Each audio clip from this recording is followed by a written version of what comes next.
Hello and welcome into the Birds of the Round Table for a very abnormally scheduled Monday morning edition of the podcast. Obviously, Christmas this week, lots of travel going on, and we wanted to try to get a show out to you guys and not just go dark for the week. And so, with Christmas Eve on our normal Tuesday night, this is what we've got. So, we're going to give you guys a brief recap of the game yesterday. We're going to give you kind of a brief preview as best we can without even knowing who's going to play quarterback for the Cowboys game this weekend. And honestly, just one last chance to hang out with you guys before the holidays. So welcome into the podcast. I'm your host, Shane Haff. You can give me a follow on Twitter at Shane Haff NFL. Joined by the whole crew. Joining us from work, don't tell his boss, is Ryan Reese. Give him a follow on Twitter at Philly Sports PSA. Ryan, quietly, how are you doing today? No, I'm doing great.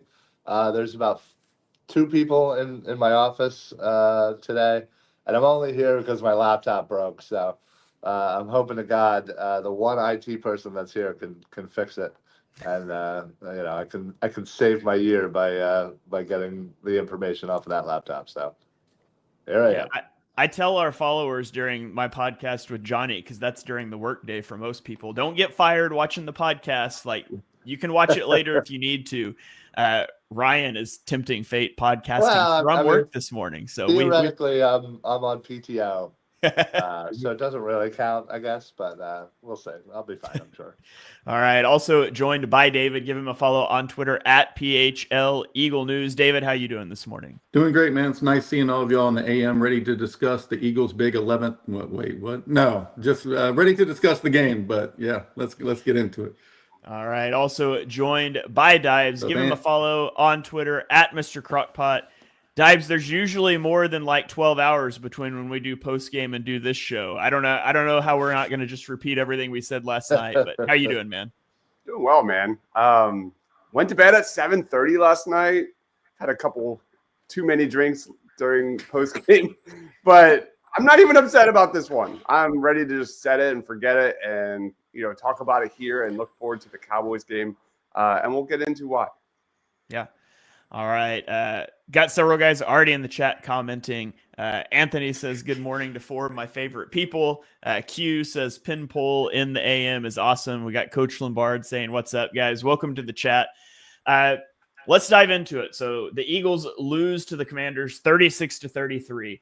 It's kind of a wild game. Eagles score 21 in the first quarter. Washington scores 22 in the fourth quarter. It was a roller coaster of a game all the way through. We'll do our normal format here, although maybe a little more abbreviated because we haven't had as much time to really look into things. But Ryan, I'll throw it to you first. Give me your top offensive takeaway from this one. That Saquon Barkley needs Jalen Hurts. It was clear, it was evident. The man was running all over Washington in that first quarter while Hurts was the quarterback. Getting over 100 yards, 108, 109. And when Kenny Pickett was in, not so much. I think, what did he end up with? Maybe 30, 40 more yards the rest of the game when Kenny was in. So the fact that Jalen Hurts kind of gives you that will he, won't he, hold on to the ball and run kind of vibe, that freezes defenders for even a split second, and that is what is the beauty of Jalen Hurts running this offense is he gives you that options, and that helps Saquon tremendously because again, are they going to pass? Hand it off to Saquon? Is he going to hold on to it? And it was clear, it was evident. Saquon couldn't do anything because they were just stacking the box. Knowing that Kenny Pickett wasn't going to throw the ball 40 times, so it was unfortunate for Saquon, but hopefully Jalen comes back and Saquon can continue his quest to break that record. Yeah, the run game definitely died without Jalen Hurts. The Eagles had a 32%. I said this on the post-game show, but the Eagles had a 32% rushing success rate in this game, which is their lowest mark of the season. 6 of 7 runs were successful before Hurts left the game, and only 5 of 27 were successful after Hurts left the game. And so we can do the best O-line in football thing. We can do the best running back in football thing. We can do the star-studded wide receiver room. We can say all that, but it's very clear that not anybody can lead this team well at the quarterback position. And we saw that yesterday. And I'm not putting the blame on Pickett for losing this game. No. Pickett did great, honestly. The fact that you come in not knowing, you were going to even see the field, I think he did great. Obviously, that one interception, aside. Honestly, I think he did wonderful. And honestly, I think what this proves, and that's what should show, but it won't because, obviously, the national media is filled with a bunch of idiots, but how important Jalen Hurts is to this football team and how great Jalen Hurts is as a quarterback. And, people are still going to trash him. So people are still going to do this and that. But honestly, the fact of the matter is the Eagles were dominating that game while Jalen Hurts was in. It was up 14-0 on their way to going up 21-0. And I'm sorry, you can't tell me that if Jalen Hurts was in this game wasn't an absolute destruction of the Commanders.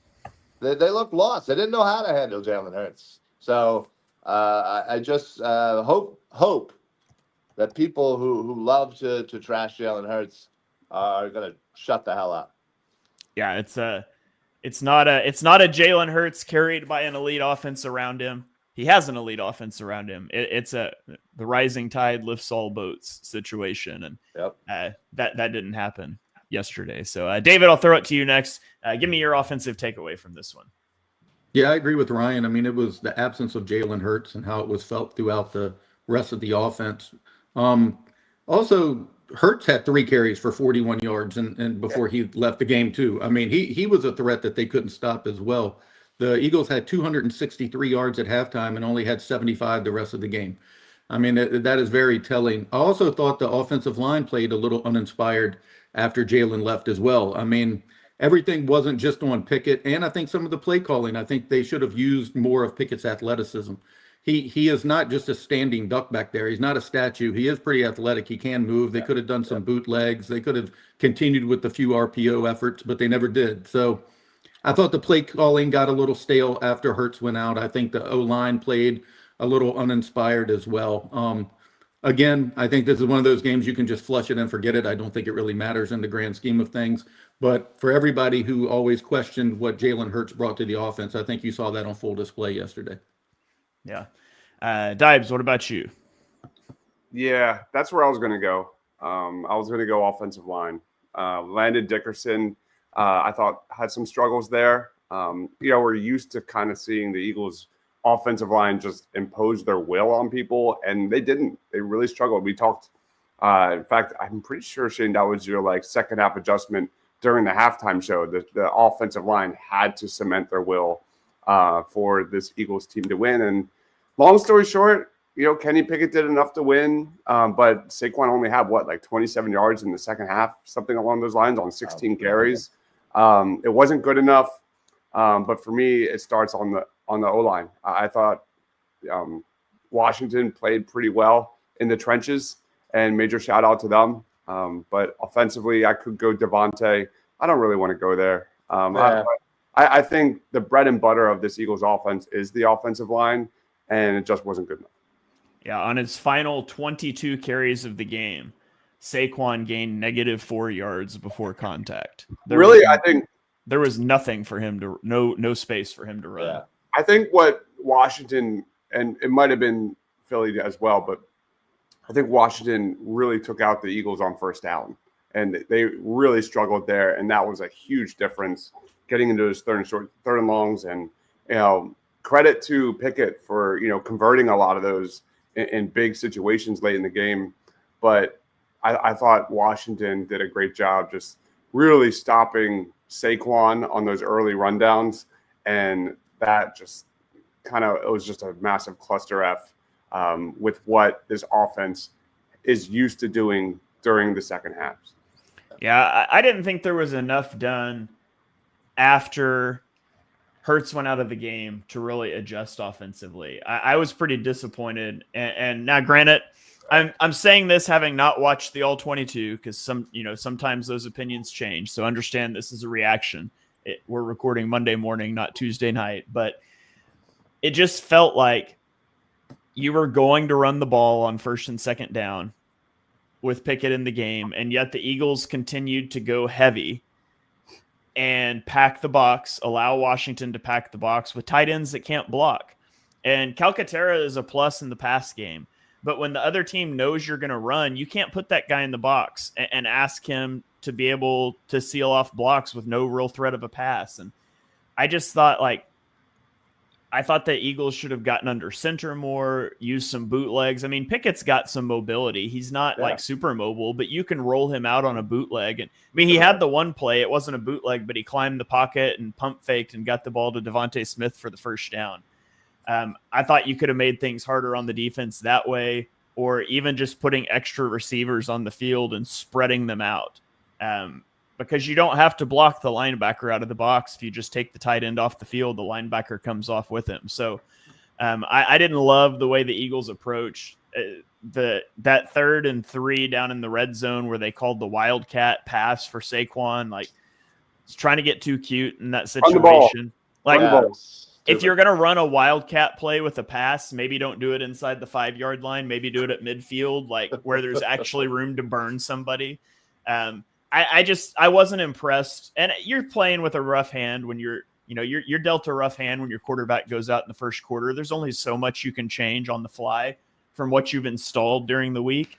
Yeah. But I don't know. I just thought the Eagles have completely gone away from under center the last couple of weeks. And so maybe that's just not something they even installed for this game, but you elevated a fullback, I believe. And so there had to have at least been something. I would have just liked to have seen something different. You can't not just shotgun inside zone when Kenny Pickett's not going to pull the ball. I thought there were some play calling misses too. I thought you could have done more to mitigate the drop off from Hurts to Pickett. So, I don't know. I would have liked to have just seen something different. Yep. Yeah, Sirianni, did say nothing changes with the offense when he was interviewed at halftime, and it certainly seemed like it did. Because you're absolutely correct. Kenny Pickett can be mobile. Certainly he's not going to run around, like Jalen or whatnot, but he has the ability to run and to scramble, and they just didn't utilize it at all. And unfortunately, we're all. I'm going to assume that Kenny Pickett is going to be your starter because the last couple of times we've had concussions on this team, I think it was Slay. I forget who the other one was, but they took more than a week. Sidney Brown. They took more than a week to come back. So most likely we'll be seeing Kenny Pickett come Sunday. Yeah. All right, let's roll on to the defensive side of the ball. Wait, Dibes, I asked you yours, right? Yeah, I got to everybody. Dibes, can I make one more point about the offense real quick? Yeah. I'm going to bring up a player that Ryan might not like too much, but Grant Calcaterra's struggling as a blocker is a liability, and they could benefit from bringing back old friend who was just a blocking tight end like Jack Stoll. He was far more suited for the way this offense is. The Eagles need Dallas Goedert back if they're going to make a serious run at the Super Bowl, and they're also going to need to take a tight end with a very high draft pick. Calcaterra didn't even have a target in the game. If he's not going to be targeted at all and he can't block, he shouldn't even be on the field. Yeah, I couldn't agree more. Obviously, I tweeted that during the game that Calcaterra was an absolute liability. And yeah, you're absolutely 100% right. If he's not going to be used in the passing game, then why is he going to be used in the blocking game when he can't even do that? And listen, you're right. Me and Jack Stoll have had our beef. We go back and forth. It happens, but I'd rather have him sitting there blocking with that beautiful mullet flying around everywhere than Grant Calcaterra and the atrocious game he had yesterday. Yeah. Imagine being a pass catcher that's not A.J. Brown or Devontae Smith yesterday. There were 25 passes thrown, and 23 of them went to A.J. Brown or Devontae Smith. So you're just out there doing cardio if you're Grant Calcaterra or Jahan Dotson. I wonder what Jahan Dotson thinks about all this. Man, I don't know. All right, let's flip it over to the defensive side of the ball. And Dives, I'll throw it to you first. What's your defensive takeaway from this game? I think the secondary was exposed. I didn't like how the secondary played. Obviously, Quinyon Mitchell showed that he's human yesterday for the first time. I'm glad it's this week, week 16, and not in the postseason. Darius Slay had his struggles for sure. There were some good moments, but some really ugly moments, especially with Tristan McCollum. I want to open this one to you guys because I have a different take on CJ Gardner-Johnson. I know he needs to be smarter, but this goes more towards the NFL and the refs than it goes CJ Gardner-Johnson. It's all about, how they didn't call an offsetting penalty on the push, the shove. And it's all about the egos of the refs. And it's more so like, when did the NFL just turn into a zero trash talk league? When did they start throwing, these BS penalties for mean words? And I can't for the life of me think of the last time this kind of stuff happened. What the refs did yesterday, I thought completely changed, completely altered the game. I'm not going to rip Tristan McCollum. He is what he is. But I thought that it was not balanced from the NFL refs. I have more of a problem with the softness of the NFL. I just thought it was an ego trip from the referee more so than it was CJ Gardner-Johnson. I thought I'm going to do it. I feel like there was an agenda against CJ. I feel like they were really watching him. And yes, he needs to be smarter. But, man, it was a bad look. It was a bad look for the NFL. There's no freaking video on the second one. And that, to me, speaks volumes that something shady was going on. And, yeah, CJ Gardner-Johnson is a vet. That's what you get with this guy. But I have more problems with the NFL than I do with CJ Gardner-Johnson this morning. And that's how I woke up. Yeah, I mean, NFL officiating is terrible, and it was pretty terrible all game here. And it's definitely frustrating to get punched in the face and be the one that gets flagged. It's also frustrating to see your quarterback get speared in the head, and then a drive later, the other team gets flagged or you get flagged for unnecessary roughness on the quarterback for a two-hand push after the ball was out. So. Look at this ref, Shane. Look at this ref. Staring right at him and tell me there's not a freaking agenda on CJ Gardner-Johnson. It's just ridiculous. I get he's an annoying player. He was voted most annoying player by the players in the NFL. But this is ridiculous. But that's not a penalty. Being annoying is not a penalty. But yet somehow the referee right there sees another player shove his helmet off of him. He does nothing to retaliate, but yet the referee is in his face. And you said it perfectly. I not only do I think they were targeting CJ Gardner-Johnson, I think they were doing the same for Carter. I think they were looking at him the entire game, looking for him to make a mistake. And yet they are constantly staring at him, but yet they don't make any holding calls when he's getting held by two people on 90% of the plays. So the NFL refereeing has been god-awful all year. Yesterday was no exception. This play with A.J. Brown is ridiculous. Lattimore had two hands on him, holding him, and the other player hit him in the head, in the helmet. How is there not two penalties, much less one? The NFL needs to get their shit together. They need to get new referees. They need to start training these referees. And also, as it is in every single other sport, it's not about you. You are a referee. is shut up and get out of the way and let them play football. Yeah. I don't like having the officiating conversation. I feel like it's one of my main talking points for the last month of the season because I do think it's been really bad. We come out of this game and I know how I feel about the officiating. What I don't have a clue about is how I actually feel about the defense. I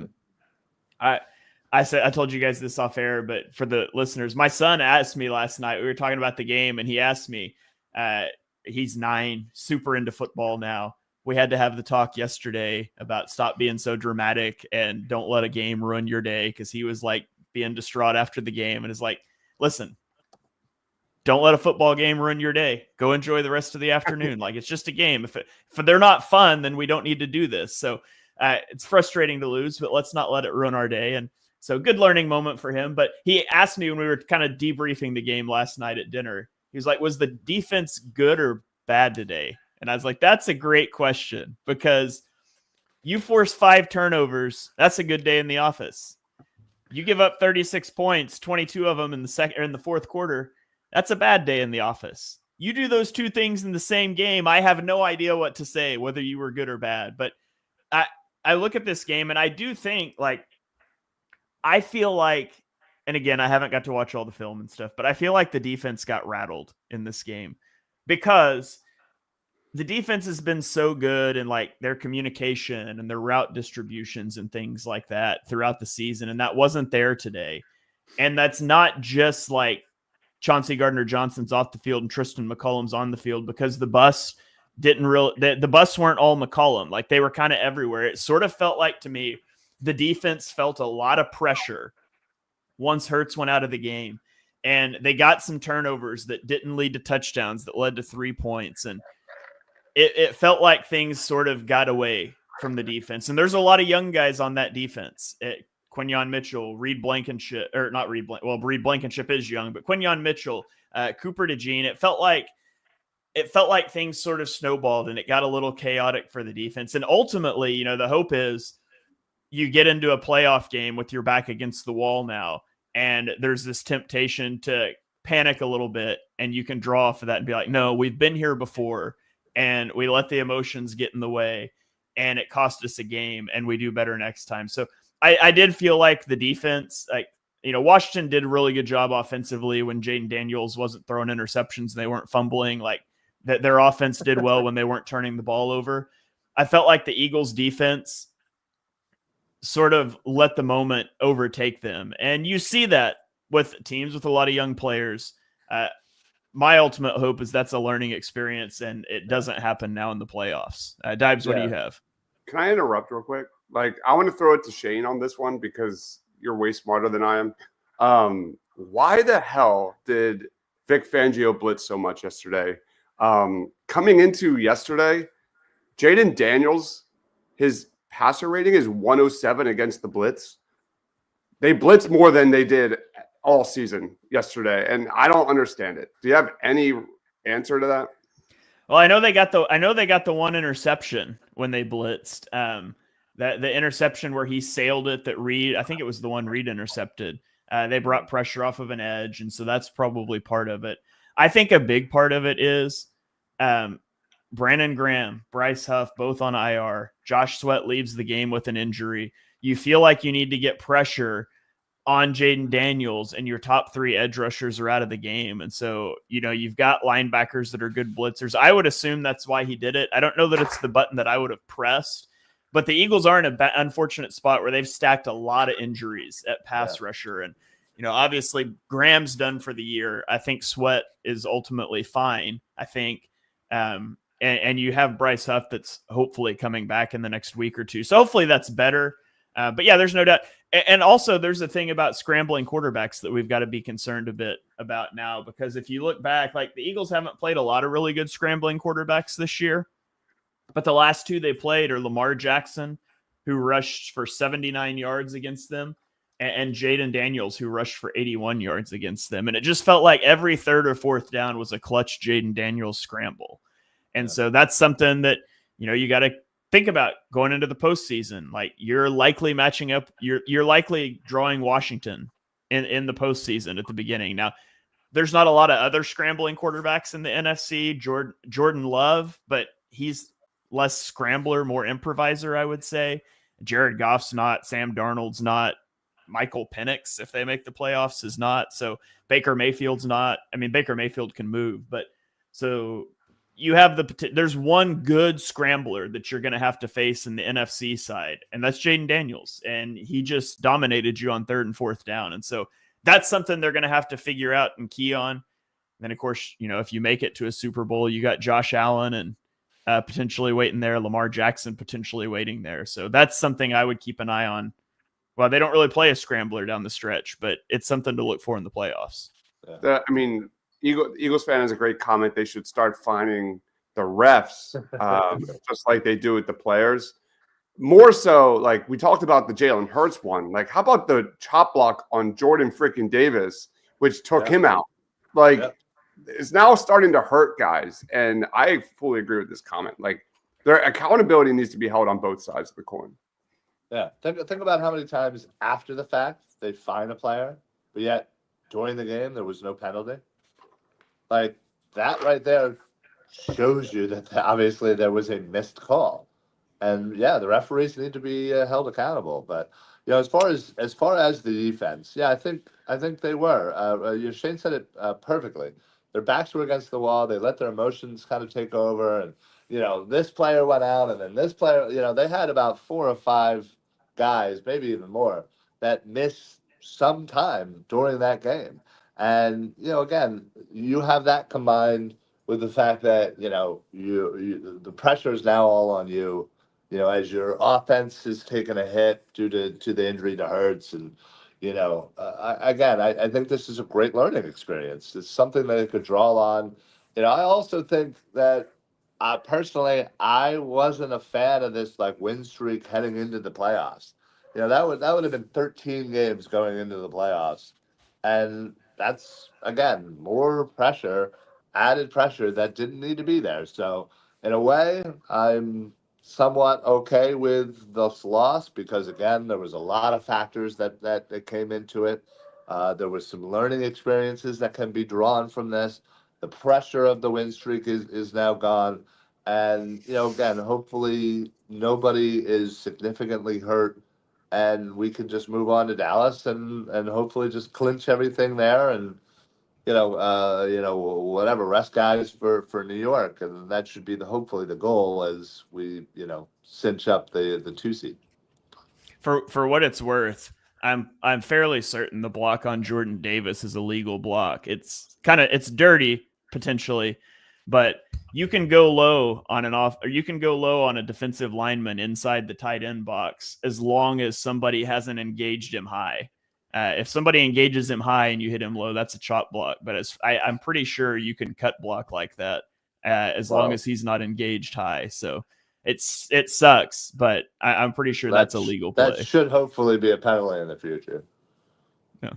So again, that all that does is just lead to potential injuries, and the NFL needs to realize that should be the goal of certain penalties, is to avoid getting somebody hurt. And that seems to be their cause going forward, especially with the quarterback stuff. But they are wildly inconsistent. Sometimes they will baby a quarterback, and other times they will just let things go, and it is what it is.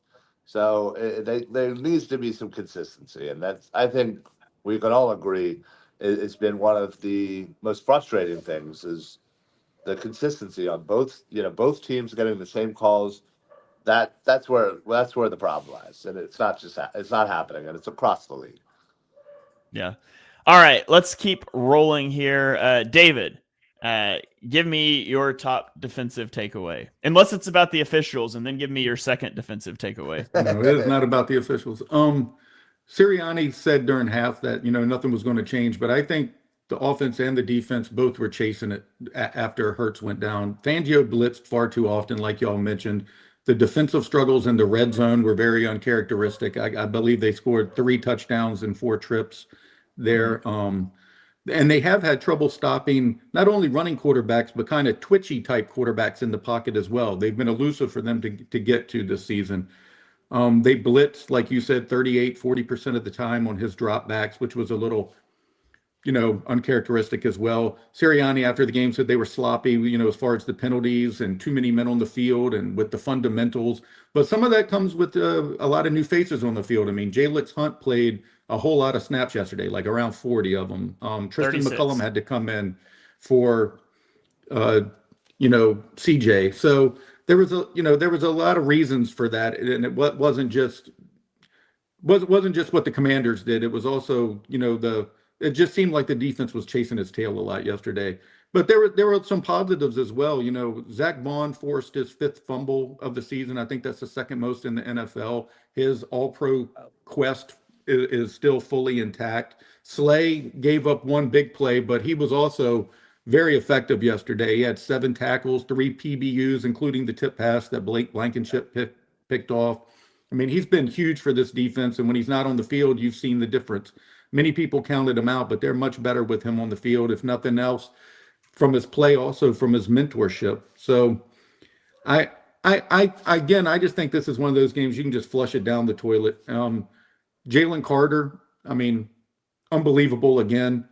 Reading plays, forcing fumbles on that second drive. He bottles up the middle better than anybody in the NFL. He's constantly fighting through double teams. He's probably one of the more disruptive DTs in the league. I just think this is one of those games that just got away from them. They chased it too much. I think they'll learn from that. You won't see that happen again. And if they matched up with them in the wild card round, I think they're going to beat the hell out of them. This is such a wild. It was such a wild game. There was so many factors of things going on.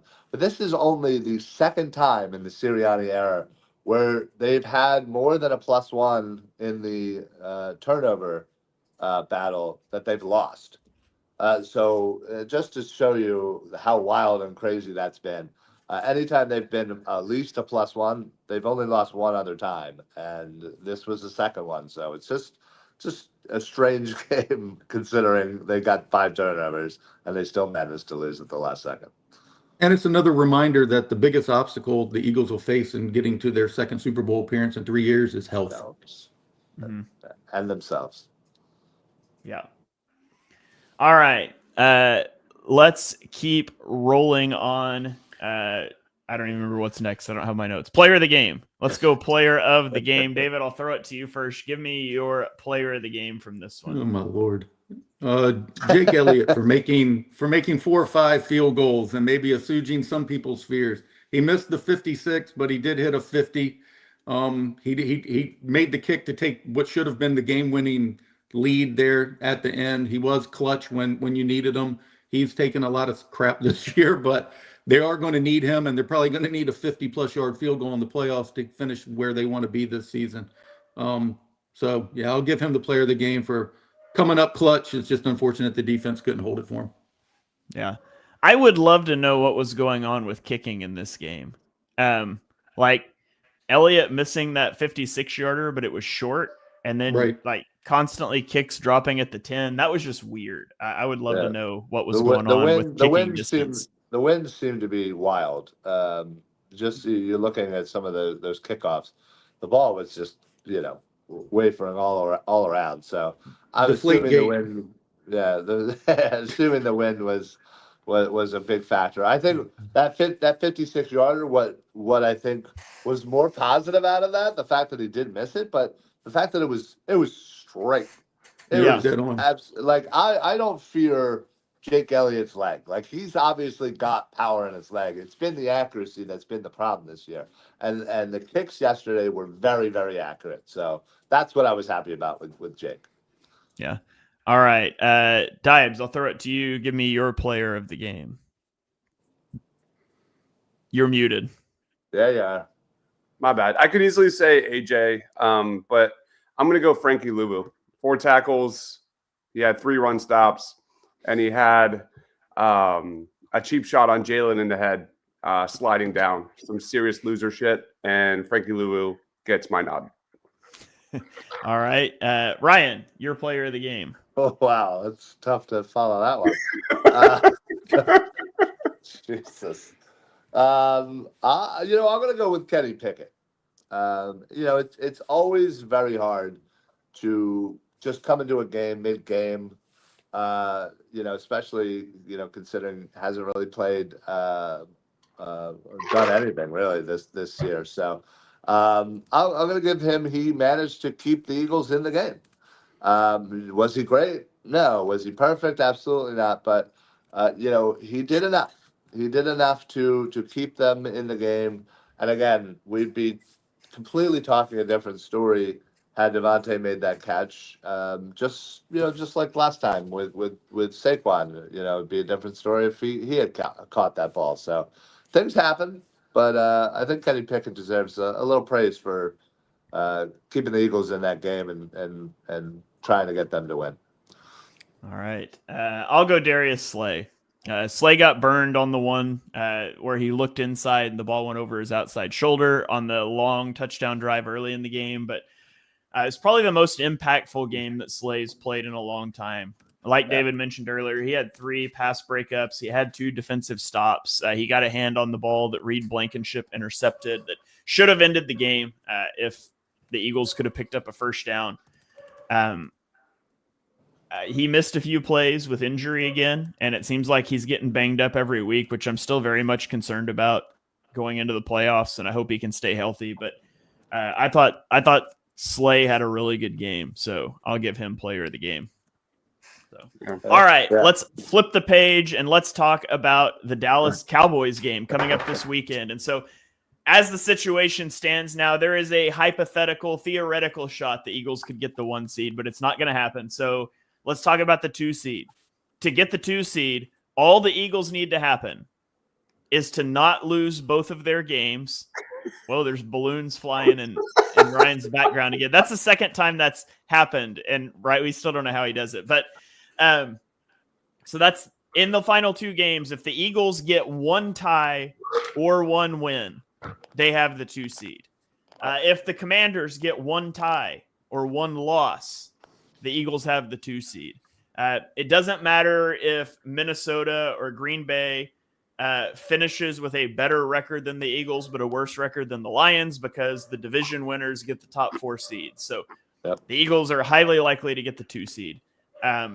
Highly likely to face off with the Commanders in the first round of the playoffs. And they can secure that with the win against the Cowboys this weekend. So hard to talk about this game, not knowing for sure who's going to be playing so early in the week. No injury reports, but let's do it anyways. Dibes, give me your top matchup to watch. Eagles-Cowboys.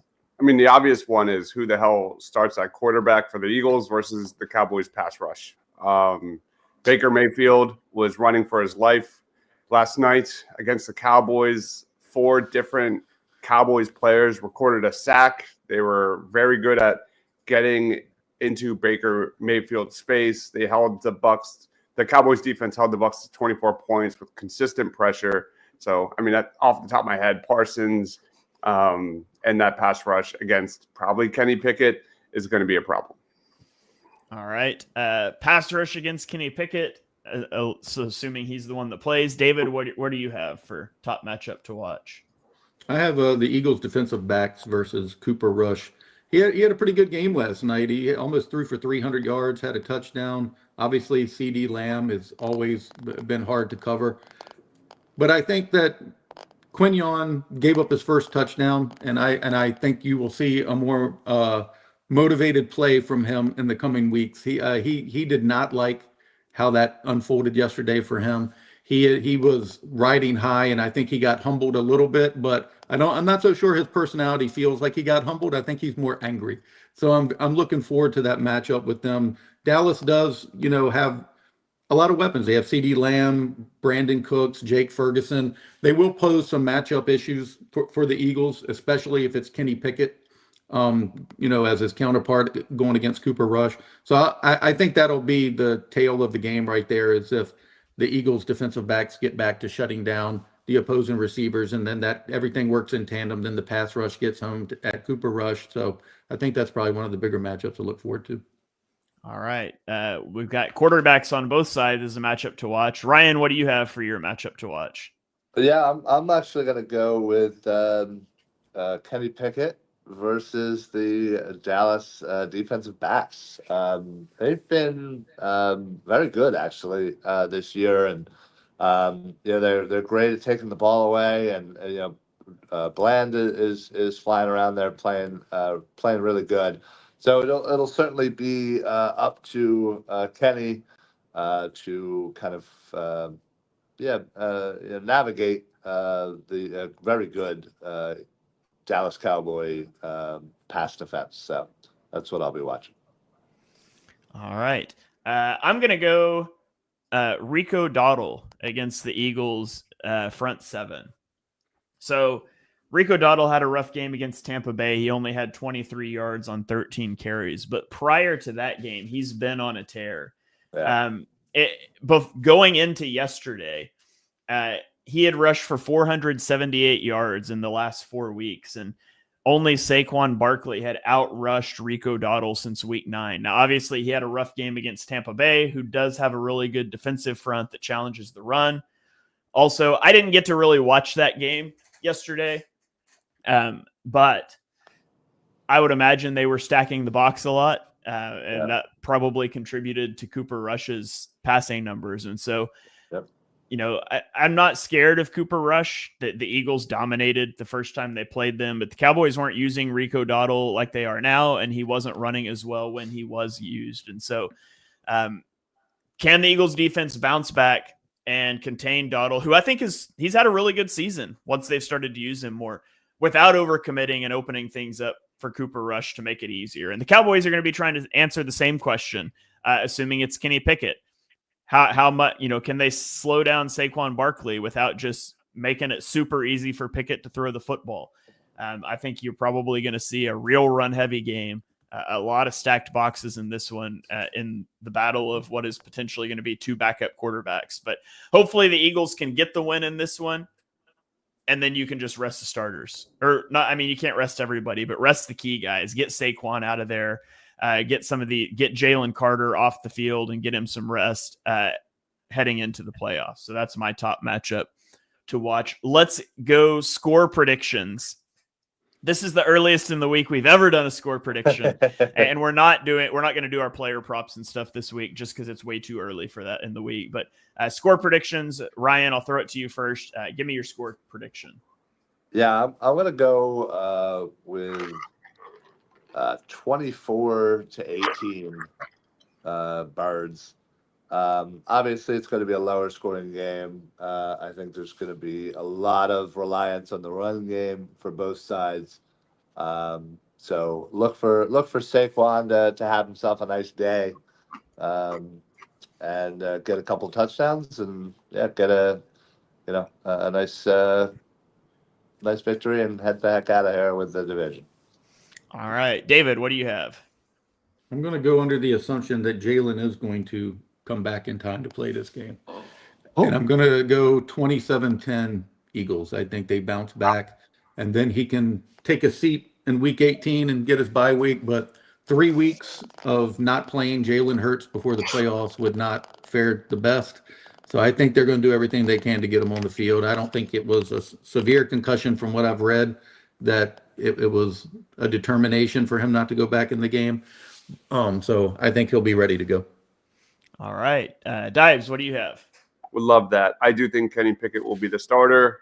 With that being said, I think it'll be a close game. Hopefully special teams doesn't give the Cowboys short field like we saw all last night, yesterday afternoon. Give me the Eagles 26, the Cowboys 24 with that last second field goal.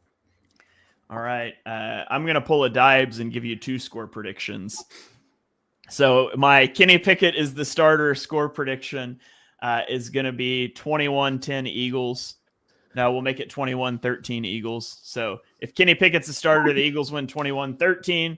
If Jalen Hurts is the starter, the Eagles win 34-10. I've got both bases covered here. I remember last week you were like, I'm never predicting like a multi-touchdown win for the Eagles ever again, and now you're back at it. Yeah. They did win. They did win. What was it, 34-6 the first time around in Dallas? So yeah, I think the defense is going to be angry this week. So we'll see where it goes. And I think that is going to about do it for this show that we said was going to be shorter, but somehow is the same length as all the other ones, even without picks. But thank you guys for joining in. Live viewership down, comments down a little bit because we're at a weird time this morning. And but hopefully you guys listening back later enjoy the show. We wish you guys all Merry Christmas, safe travels as you're driving around. Maybe listen to the podcast version. Don't watch the video version while you're driving. Stay safe out there. But we'll throw it around the horn for final thoughts and plugs. Dibes, you're up. Tell the people where they can find you, what you got going on. The floor is yours. Ryan and I and Rob did a reaction show to yesterday's game at Party on Broad. Go check that out. The day before that, yesterday, we also did a college football playoff reaction and top prospects to know. Go check that out. I'm about halfway done with my top 10 position rankings in the NFL draft. I've done linebackers, wide receivers, cornerbacks, tight ends, edge rushers, and quarterbacks. Defensive tackles and safeties will be coming out this week after the holidays. The next couple of days, it's going to be a lot of fun for my family. We've got a lot of parties, and I'm heading there right now. So the Tito's will be flowing in just a couple hours. I hope everyone has a Merry Christmas, a safe and happy Christmas to everyone that watches and everyone that doesn't watch. So thank you, everyone. All right. David, plugs, man, floor's yours. Yeah, you can follow everything at PHL Eagle News. I did a piece about Santa snowballs last week. If you haven't read it, check it out. I have a keys and takeaways from this game, and I'll probably be doing a preview piece for Dallas. But to echo what Dibe said, wish all of you a Merry Christmas. Thank you all for joining us all this year. It has been a really fun season so far, and it's not going to stop now. This was just a blip in the road. Don't even worry about this game. Everything's going to be fine going forward. I think they're really built for a very deep playoff run. So Merry Christmas to all of you. Happy holidays. Be safe. Enjoy the time with your family and friends. See y'all guys next week. All right. Ryan, floor is yours, man. Yeah, you can certainly follow me right here at Philly Sports PSA on X. As Dives mentioned, there's a couple of videos out there that we just did for Party on Broad. Obviously, if you are not following the Eagles Pinpull Network, please make sure you do so. Follow it on YouTube, on Facebook, on Twitter, on Spotify, wherever you get your podcasts or whatever. But obviously, happy holidays to everybody. Have a wonderful Christmas season, however you celebrate the holidays. But it's been a fantastic year. This is obviously one of my favorite shows. I've been doing podcasting for way too long, but this is certainly something I look forward to every week. Talking with the boys and talking with the people too. Honestly, the comments are what drives this show. So hats off to you guys, everybody in the comment section. Happy holidays, and we'll see you next time around. We'll be here before the new year, right? Hope so. Yeah, we should be. Wait, yeah. No. New Year's Eve is Tuesday, right? Yeah, New Year's Eve is. I mean, listen, we could do a half of the bag episode. I'm just saying. Yeah. I know Dom's is in for it. Let's do it. All right. Thank you, everybody, for joining the show. Thanks for supporting the show throughout the years, especially this year as we transition to new platforms. And so we really appreciate you guys following along, sharing the content with other people. It means a lot. Yeah. May your Christmas be filled with many Eagles shirts, sweaters, hats, sweatpants, all the things. Hell yeah. That you definitely need to tweet at us so we can see it all, because I always need ideas. Everybody's always like, what do you want for Christmas? And I'm like, I don't know. Eagles stuff. Right. Yeah. That works Can't for go me. wrong. But Gainwell jerseys. yeah. Yeah, absolutely. So Merry Christmas to everyone except Frankie Louvu, and we will catch you guys next time for, I guess, a New Year's Eve edition of the podcast. Go Birds.